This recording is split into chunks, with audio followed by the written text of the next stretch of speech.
I'm going to be talking about today the two perhaps most important topographic asymmetries in the Middle East that is driving the Arab-Israeli conflict as well as the Sunni-Shia conflict.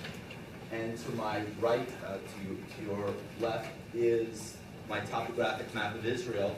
And to over here is I have a topographic map of the Middle East. Now, what I want everyone to understand is what EMET and what my presentation is all about is really bringing information to people in a clear way that then they can process the information relatively simply. And so I have one more map, which is a small topographic map of Israel. And if any staffer wants me to send this to them so that they can borrow it, so just to have it in the office to show their congressman or whatever for a little while, just contact Sarah or me, and we'll send it to you so you can look at it in the cool, calm recesses of your office and show your staffers or other congressmen or whatever. Okay, so with no further ado, what I want to first show you is this blue grab bag that I handed out. There are 4 things in this little grab bag. The first is this colorful handout, and this is sort of what I'm going to be talking from today. And if everyone could get this out, this is really going to be the roadmap to my talk. Okay? That's going to be the roadmap to my talk. The second is what I would have loved to have had up on the screen, but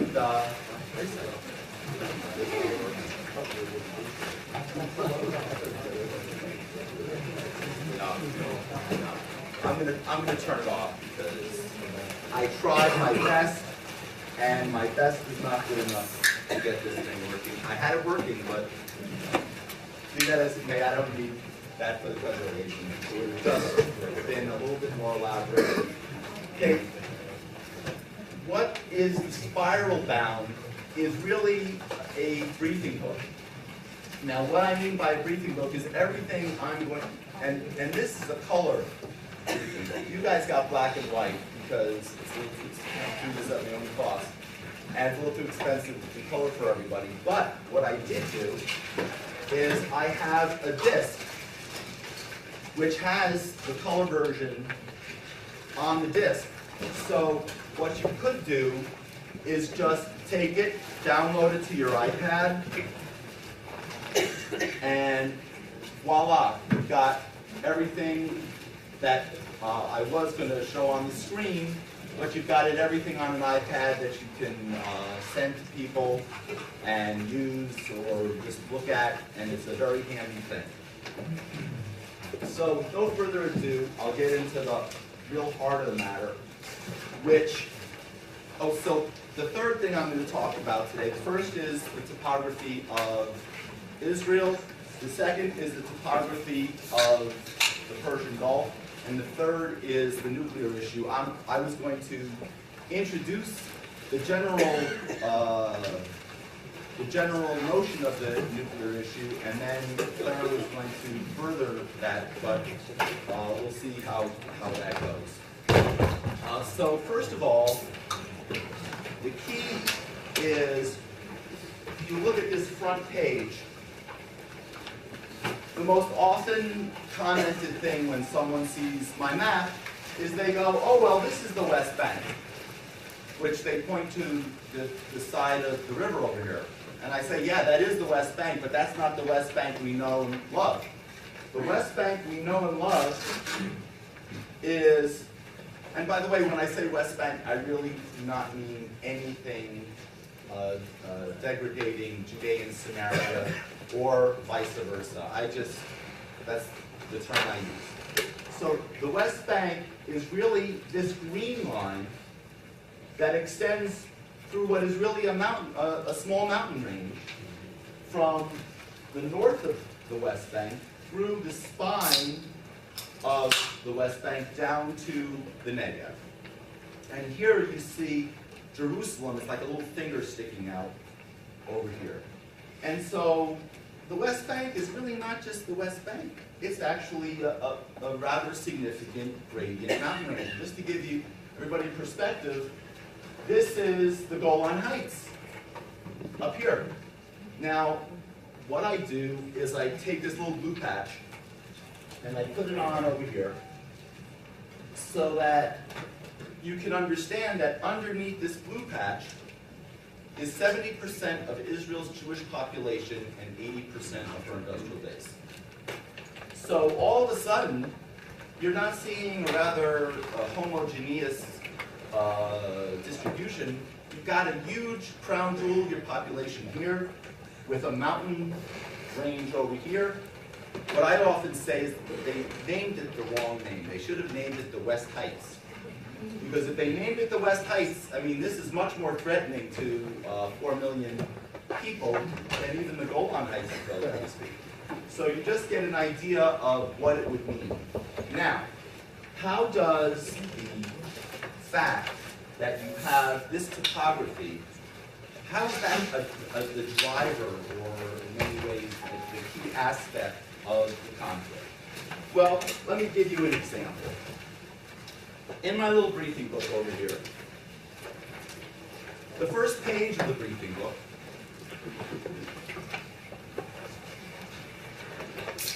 is a page from the CIA World Factbook. And it's not the exact page because I spliced some stuff, but it's the actual page from the CIA World Factbook. And I boxed in something here. And I'm going to read it to you. Highlands, it's under geography. Highlands, meaning the Sumerian highlands. This is Samaria and this is Judea.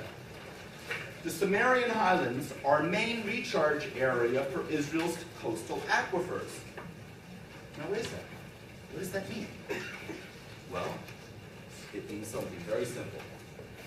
Forget about the West Bank, forget about anything. Let's say this is the roof of a house. Okay? This is the roof of a house. If water falls on the roof, what happens? Water goes to the side, and if there's no gutter, it falls off the side. Well, that is exactly what is going on in the West Bank.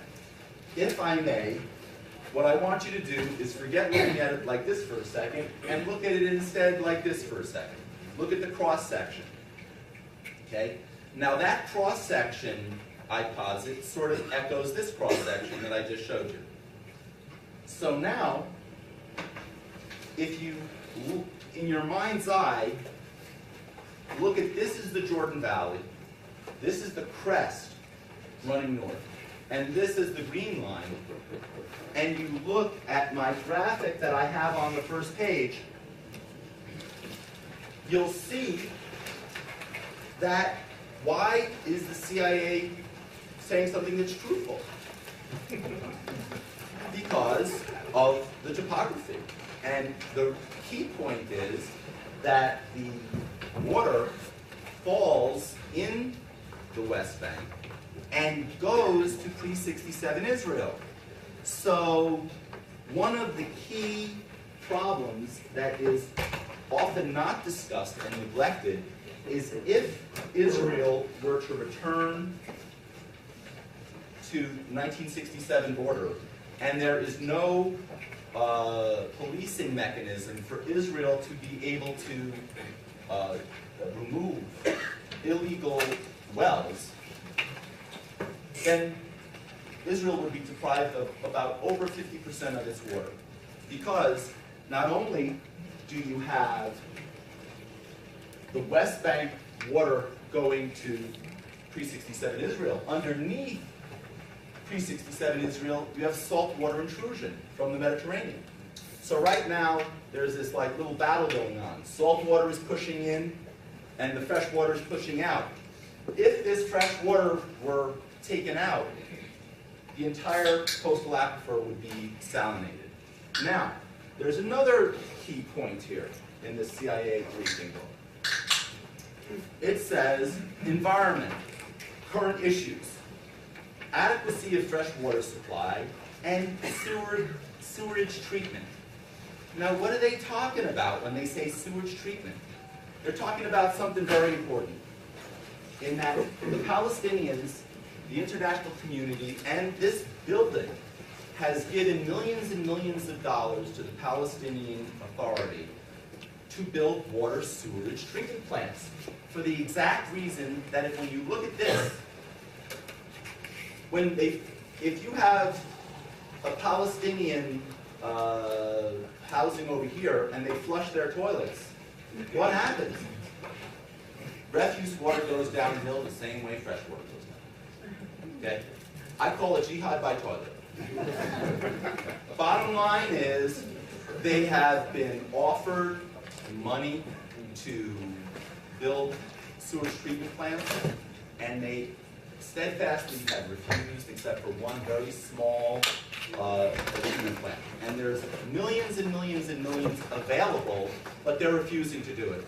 So now, could you imagine after you have some type of removal of Israeli forces? Now, in the briefing book, I will just draw your attention to one additional thing, actually two additional things, and then I'll move on to the next issue. I have, one of my resources is a recent report from the Israeli government called the Civil Administration of Judea and Samaria. In this report, you can find it on page 23.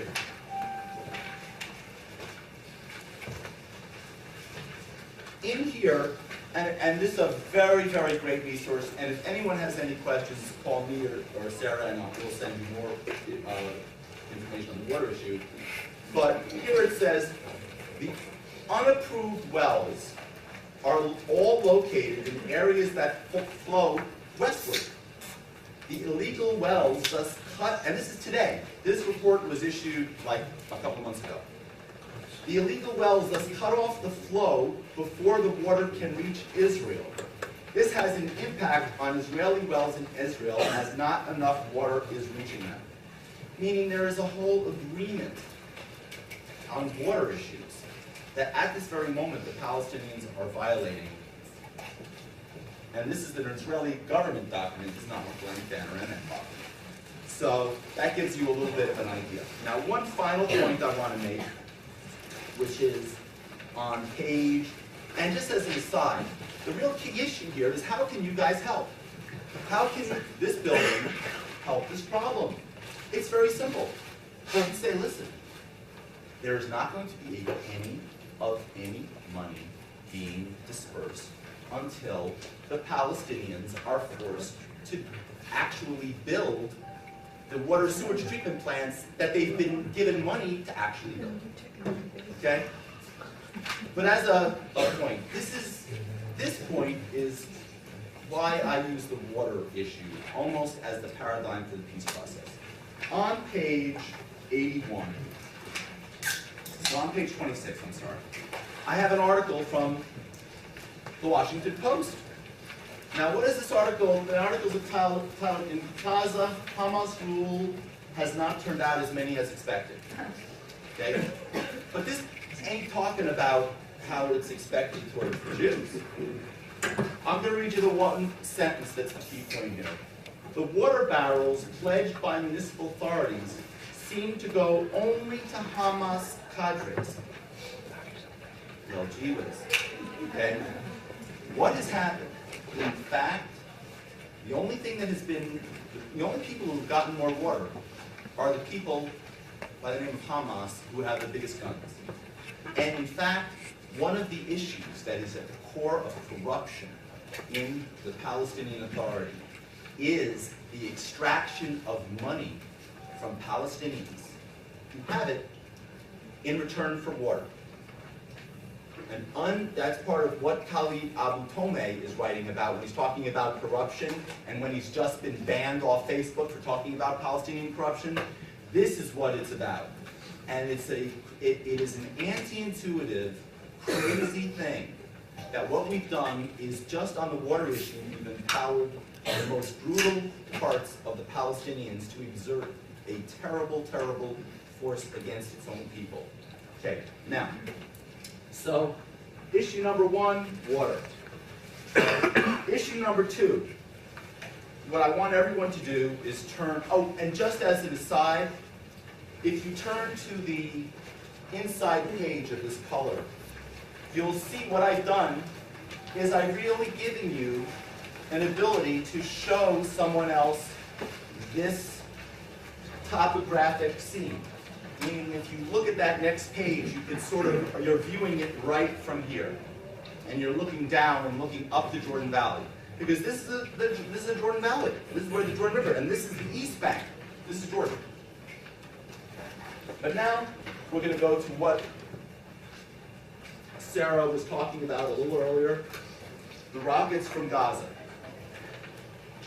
If everyone can turn to this next page that has the rockets, that would be great. What I've done is I've taken a relatively new map from the IDF and I've put it against another map by Global Security. And why I did this was because you see the various ranges of the rockets that they were firing, the people that Hamas is firing, or whomever. Okay? And the key point is this is a human man over here. And the reason why I've done that is because I want people to see the size of the rockets relative to the size of the man. Now why? Well, first, just to get an idea, in a rough sense, that a rocket about yay high, my height, if this is the range, meaning if I put this up here, it's 12 miles and 20 kilometers. From this point here, what they've been firing is these rockets, essentially mostly north, but a little bit east, consider road. And the rockets on average go this far. Now, yes, if you look at this, you can see some of the rockets, the 122s, they have an improved version that goes even further. And then they have this huge, really big rocket, this Tahir, that goes even, but this is 2 tons. This weighs a heck of a lot. You're not going to have some terrorist running out into a field with this thing. You really need a big truck. So these are relatively easy. I mean, it's not relatively easy. I'm not the person who's trying to pinpoint this thing and fire it from a helicopter. But these big rockets are relatively easy to see moving. But these smaller rockets are very compact and portable and can fire. So if we just sort of say the middle rockets, the grad is what I'm talking about here, fires about this far. Now the reason why I bring this rocket up is not just to inform you that they're firing these rockets. Okay? What I'm aiming at is the most often hypothesized solution to the Arab-Israeli, Palestinian-Israeli conflict is what is called a demilitarized Palestinian state. Now, in my view, a demilitarized Palestinian state is a hoax. Okay? And why is it a hoax? Because, number one, you do not have a situation like between North Korea and South Korea where there's almost no people in this zone. We're always told there are 2 million Palestinians here that are bringing things in and out. Okay? And the same way goods can be smuggled into the Gaza Strip, and the pieces to these rockets can be smuggled into the Gaza Strip. That same exact way of smuggling rockets in, if there is a Palestinian demilitarized state here with no Israeli border guards, no Israeli internal security, and no Israeli control, military control over the borders and everything else here, they can smuggle these same type of rockets into this area, and they go the same distance. Okay? Now you got to ask yourself a question. Wait a second. Haven't the Israeli generals thought about this? Well, this is the key. They have. And you want to know part, and I'll get to Iron Dome in a second. Okay. What does the Israeli general say to this? The Israeli general says, oh, we'll reinvade the whole West Bank.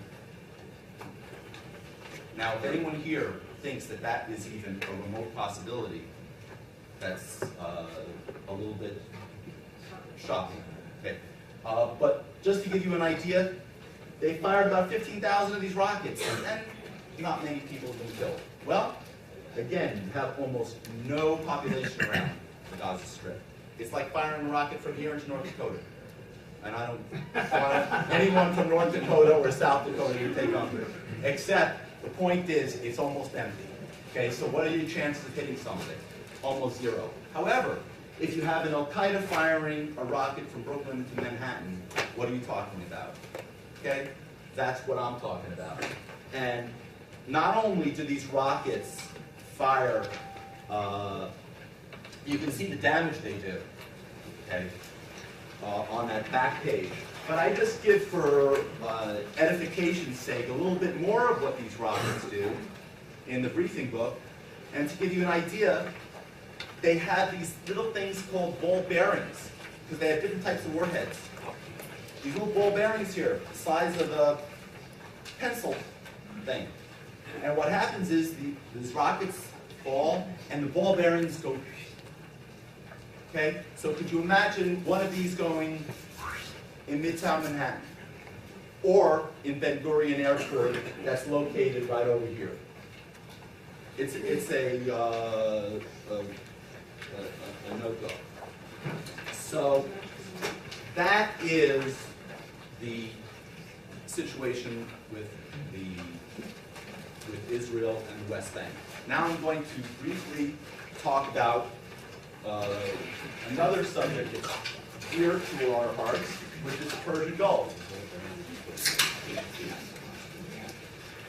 And here, I want everyone to understand that Persia was an empire for a very, very good reason. They didn't have to build a wall.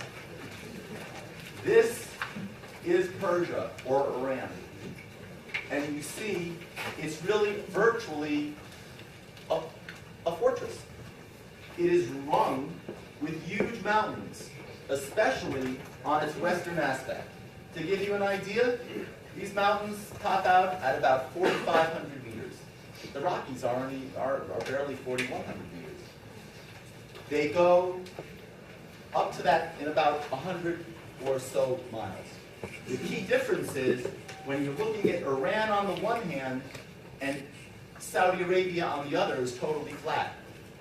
So you really have a total asymmetry of the topography. But now we're going to get to something that is, and I have that diagrammatized and pictured on this. Again, when you're looking at this map, you sort of have to imagine looking in on this angle. But now, why is this all so important? Okay. This is the. If there's one point in this talk, it's what I'm about to show you. Actually, two things I'm about to show you, but.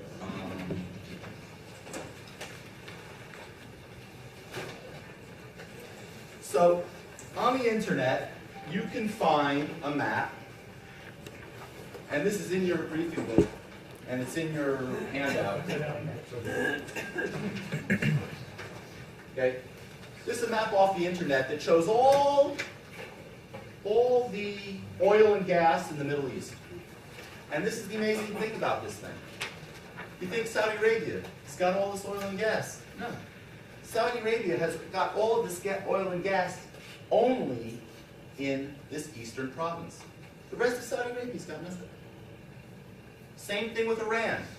You look at this whole big country of Iran. Where's the oil? Oh, there's a little bit up there, but that's not really key. All the oil is in the Persian Gulf. Iraq, all the oil is in up here. And then there's this little bit in Syria.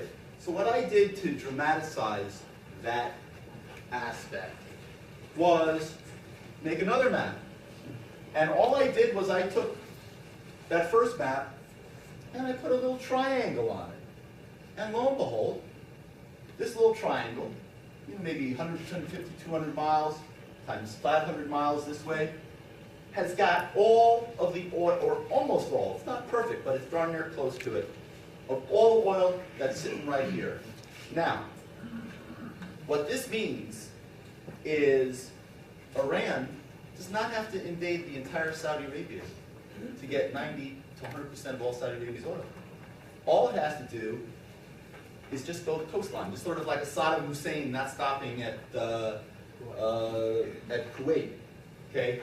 And now I got one more graphic for you to make even the situation more complicated.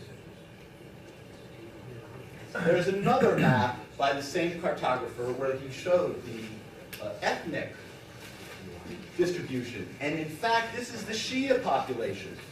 And you see the Shia population is exactly over the oil in Saudi Arabia. So you have all of these undercurrents of issues that are intimately related in the topography. Now I'm going to get to another point about Awaz in a second, but I now want to talk about the nuclear issue for a little bit. How am I doing in time? Just a few more minutes. Few more minutes? Okay. Okay. And Ken also has a few things to conclude. Okay. So everybody,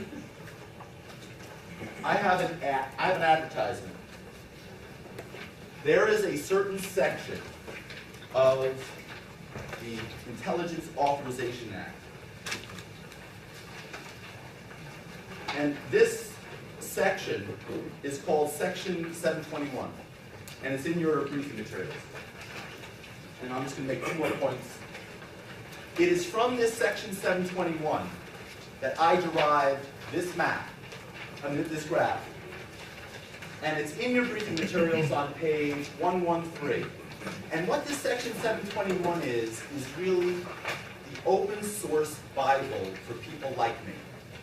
Meaning, where am I going to get the exact amounts of uranium hexafluoride that can be relied upon? Well, it just so happens that the Congress had the wisdom to pass a law that every year the defense establishment has to give the exact amounts that they think Iran and other certain countries have. And it's an open source, unclassified version. And believe it or not, the Congress is actually thinking of repealing Section 721. Okay? So I beg every person here to reconsider and go and look at this and say, is this something we want to repeal? It would be an absolute catastrophe. Why? No, why is it a catastrophe? Why are they taking I'll tell you why. This is their argument. Oh, we have so many reporting requirements. Okay. Now, to be honest with you, the IAEA does come up with reports, but it's so easy for the CIA to just look at the IAEA report and say, yeah, that looks approximately this. It's something deeper. Okay, if you look at when, in 2008, Iran had zero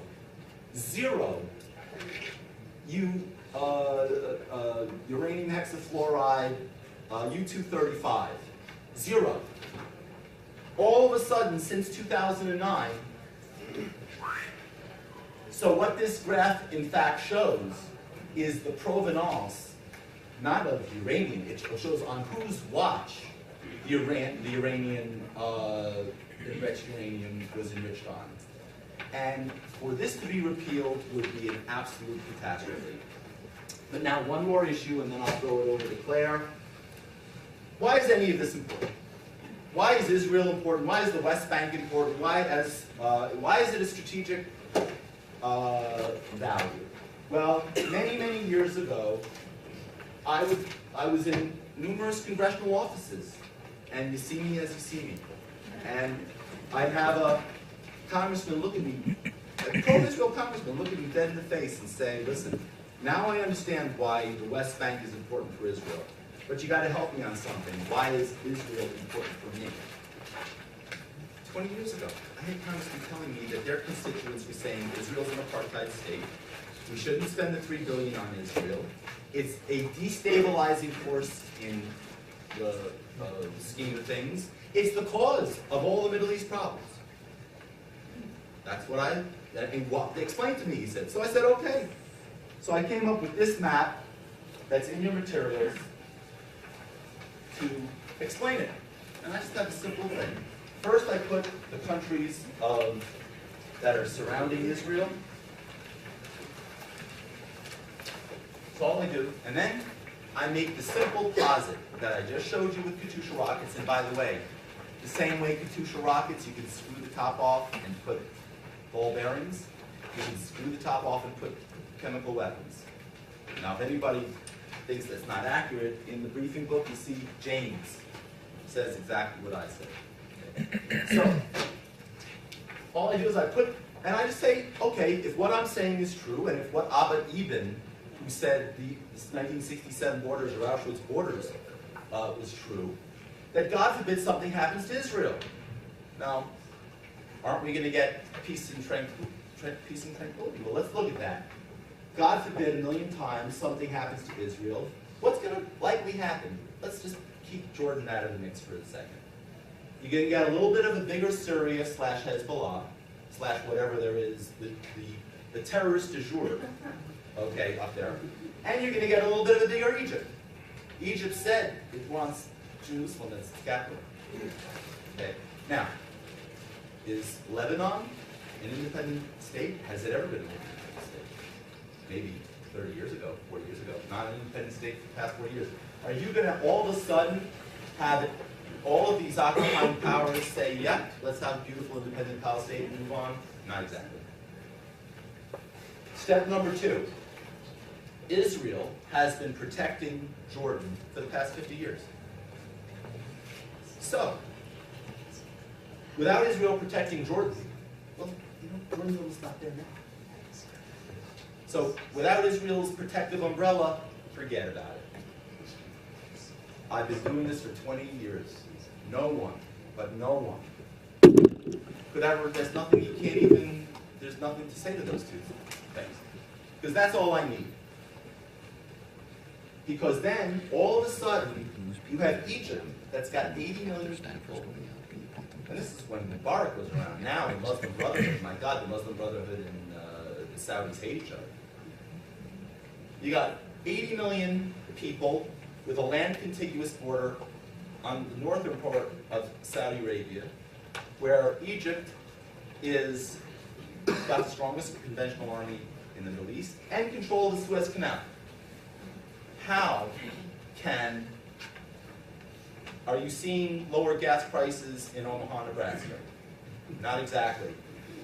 I've only had one person ever challenge me on this one. They said, oh, no problem. We'll station forces here to protect Saudi Arabia. I said, okay, let's line item that one out. How much is that going to cost? And didn't Osama bin Laden say the whole reason why he attacked the World Trade Center was because you had American infidels on the Holy Land?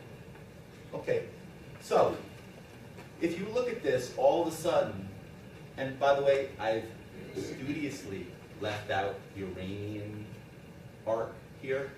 The real Iranian arc is, God forbid there's no Israel, how are you ever going to get forces to protect the black gold triangle if push comes to shove? Okay? So all of a sudden, you have an intimate integration of these two topographies in a very, very meaningful way for American policymakers. And one more thing, this is what I call Eastern Theater, which is everything to the east of Israel. Lately, I've been given a new one. And this is the last thing I'm going to talk about. This, I call my Western Theater. And by the way, everybody, I have this on, I made like a 4-minute video for this thing. And it's in the materials. So you just, if you download the briefing book on the page, all you have to do is just click it and you get, it's all hyperlinked. Okay? So what I did here was the same thing I did with the other. I said, okay, let's just put the countries around the Eastern Med. And these are the 3 numbers that are important. Turkey, 75 million. Egypt, 80 million. southern Cyprus has 800,000 Christians. And there happens to be a whole ton of oil and gas between southern Cyprus and Israel. I ask the same question. God forbid a million times something happens to Israel. Turkey is already on the northern part of Cyprus. And Cyprus is not a NATO country. How is 800,000 Christians of Cyprus going to deal with 150 million people who don't agree that they should be getting that oil and gas to begin with, let alone even exist on there? So what happens is, if Cyprus goes, what you then have is an encroachment into the very heart of Europe. And what you have is, you have Greece, which is a core NATO country, being at the very front of this vortex. And so when I'm in an office, I ask a simple question. I say, God forbid something happens to Israel, how many billions, how many hundreds of billions are you going to have to put in years 2, 3, 4, and 5 in the military defense budget to protect a core NATO country? That is, if our obligation to Greece is to protect it from an outside threat, and that we still are abiding by our NATO obligations.